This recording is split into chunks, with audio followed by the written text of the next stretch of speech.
In June, my husband and I got sick, so we decided to close. Then we both got sick, and then we went home, and Joe ended up in the hospital. I was homesick for another week. He was, after 3 days in the hospital, sent to ICU, and he's been on a vent for 8 weeks now. He's gotten a little bit on his thumbs, a little movement, so he's not, at this point, completely paralyzed. He's going to have to go for the surgery, and hopefully he'll be able to cover, but everybody's told us that he wouldn't, and here we are 8 weeks later, so we're not giving up on him.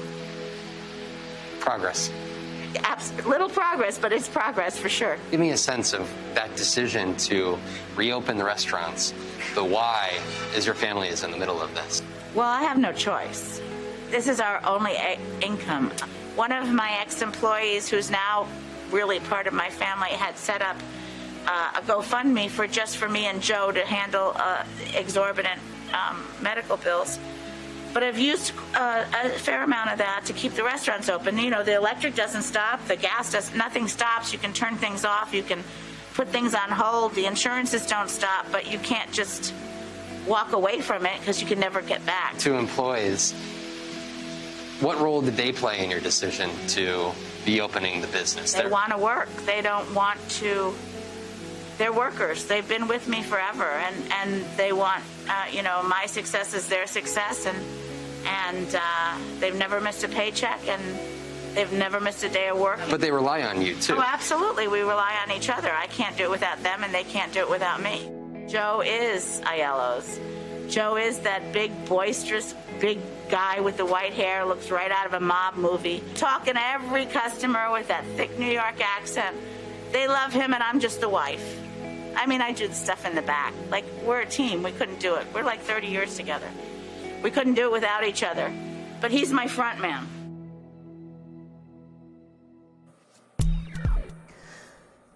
And Vaughn joins me now from Phoenix. Vaughn, I know you have spoken to several business owners in Arizona. What are they telling you? What is their message for lawmakers in Washington right now? I've got to tell you first, the Myrah and Joe and their daughters, Mimi and Isabel, those are my people. I grew up with Mimi, went to school with Mimi. This family, the Aiello family, they're a staple of Phoenix here. They've been a staple of my life. And what you have seen over the course of the 5 months in which the pandemic has hit across America is that most people have their own people who have been impacted. And a good number of those people run small businesses like the Aiellos do. And I think what you just heard from Myrah is it. They were shut down for 2 months. They were shut down for 2 months. You know, she told me in the restaurant business, profit margins are thin as it is if you do everything right. But if you take a week off, 2 weeks off, a month off, 2 months off, it's devastating. And that's why Joe is still in the hospital right now. Some signs of improvement, which God bless him right now. At the same time, she opened up this restaurant here last night. This is big. She's got 32 employees, that are relying on their income as well. And that's why when you see those negotiations taking place in Washington that you and Kelly O'Donnell and Leanne Caldwell were just talking about, well, folks out here are waiting. PPP funds, those ran out back in June. Unemployment benefits from the federal government expired a week ago. When you're talking about 32 employees that don't have anywhere else to go, we're talking about ripple effects. And so talking with the Aiello family, you heard Myrah say it herself. They needed to get back. It was no longer an option, despite her husband being in the hospital. It was necessary to get back out there. And that's what they're doing. And I know, at least on this end, we're cheering them on here. For sure. Vaughn, we're cheering them on this end, too, and everyone dealing with just such hardships, such health troubles right now. It's just all so compounded. I know that Arizona is still considered a coronavirus hotspot, but the state is seeing some signs of progress. Could you tell us about that? Exactly. Signs of progress. We should note over the last 4 days, there's been more than 300 deaths, newly reported deaths here in the state of Arizona. And so there are signs indicating that the state here is moving in the right direction. When you look at the number of hospitalizations and the number of ICU beds in use, over the last 2 weeks, you've really seen a drop-off in hospitalizations. Yet at the same time, that's why I repeat that number again, 300 newly reported deaths in just the last 4 days. You saw those numbers really start to change when it was in late June that the governor here allowed states and localities to implement mask requirements. And that's really the governor himself, Republican Governor Doug Ducey himself, has credited people wearing masks here for those numbers here beginning in the state beginning to go down. The other was bars were closed. I would like to contend that also the heat here, it's been 110 degrees for most of July, has kept people indoors and in undesirable conditions to be out and about. But that's where people have to be cognizant, because you hear Joe, you still know that these hospitals are still facing tough circumstances, and restaurant owners as well. Until schools are open, until restaurants are open, life is still hard in these communities. I was talking with Chef Silvana of Barrio Cafe down the road from here, and she was one that was distributing thousands of free meals to homeless and healthcare workers in March, April, and May. Yet all of a sudden her resources ran out. She had to close outright down one of her 2 restaurants. Her employees, she doesn't know whether she has the financial means to continue to pay them. But then when you see unemployment expire, that leaves really difficult questions for these small business owners and for their employees. And so, yes, the numbers are going down here. Thankfully, at the same time, we're far away from having a good grip here on the healthcare side and on the economic side, Allison.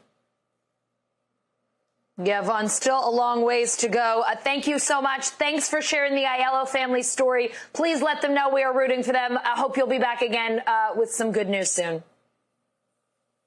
Will do, my friend. Thank you. Coronavirus cases are spiking in New Jersey after the state managed to flatten its curve. NBC News correspondent Ron Allen outside an urgent care clinic in Hoboken, New Jersey. Ron, what is going on at that clinic? Are they reporting more cases? Yes, the short answer is yes, and they're encouraging people to come in for tests. You can see behind me there's a sign that says no appointments are necessary.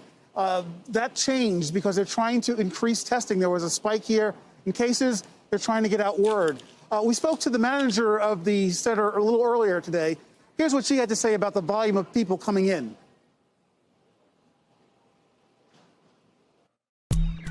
I'm a little bit quite concerned because lately, in the past couple of weeks ago, we had like 0 cases of COVID.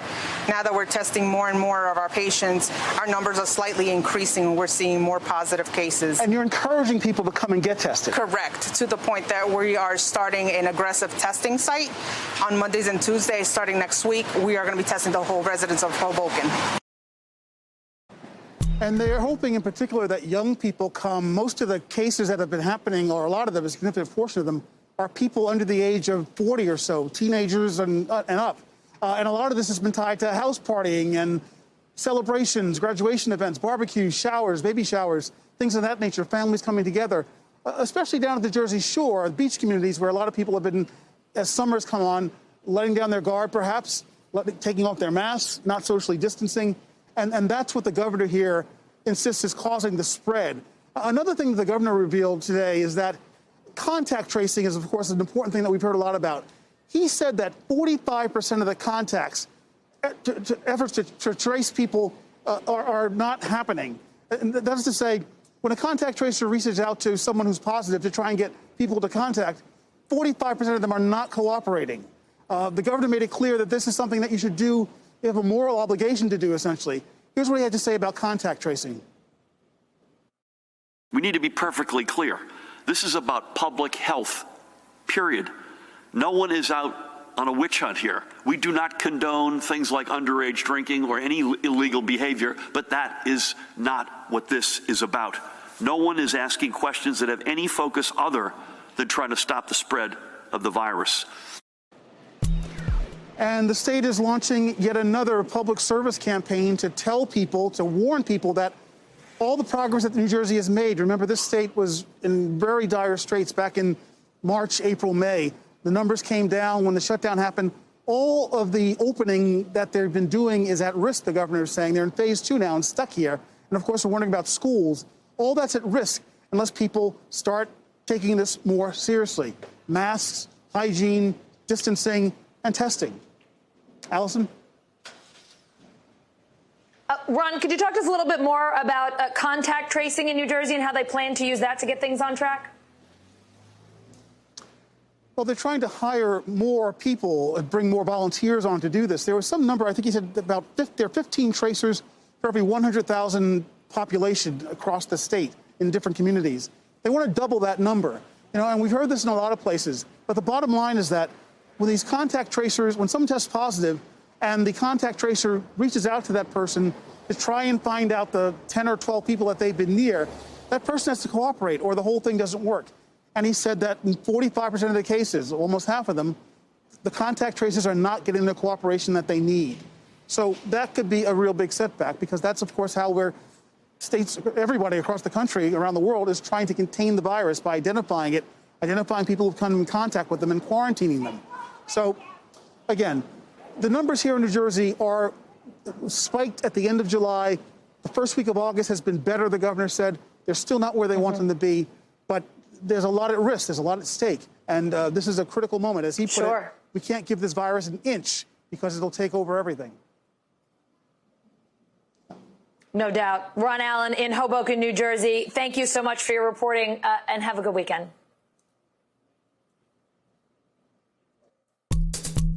All school districts in New York cleared to open this fall. New York Governor Andrew Cuomo made that announcement this morning. So how do teachers across the country feel about returning to the classroom? The NBC News social news gathering team caught up with some of them. If and when science and data supports it, our educators want to be back. There is not one educator that does not want to be back with their students, not one. There are some places where the infection rates are very low, but then here in Los Angeles, the infection rates are quite high. And there's no way in good conscience I could say I would support educators going back if the science and the data doesn't support it. I don't feel safe because in the past, we've had issues with cleanliness inside the school. And to now know that, the pandemic is raging, and just a reassurance that the building is going to be cleaned, and that we'll have enough PPE for students and teachers. It's just really hard for me to feel safe going back into the school. Some of our schools have thousands and thousands of students. Even if you cut that down in half, it's just a lot. And then you think about, okay, that student goes home to their family, or they might go to an after-school program or a daycare, right, before they go home. And then you start to build this web in your head. You start to think of how many people are we interacting with? We need to take a step back and say, what happens if a student gets infected, and then they infect the rest of the students in the class and the teacher? What is the Board of Education going to do to help? What's the government going to do to help? What's the legislator going to do to help us?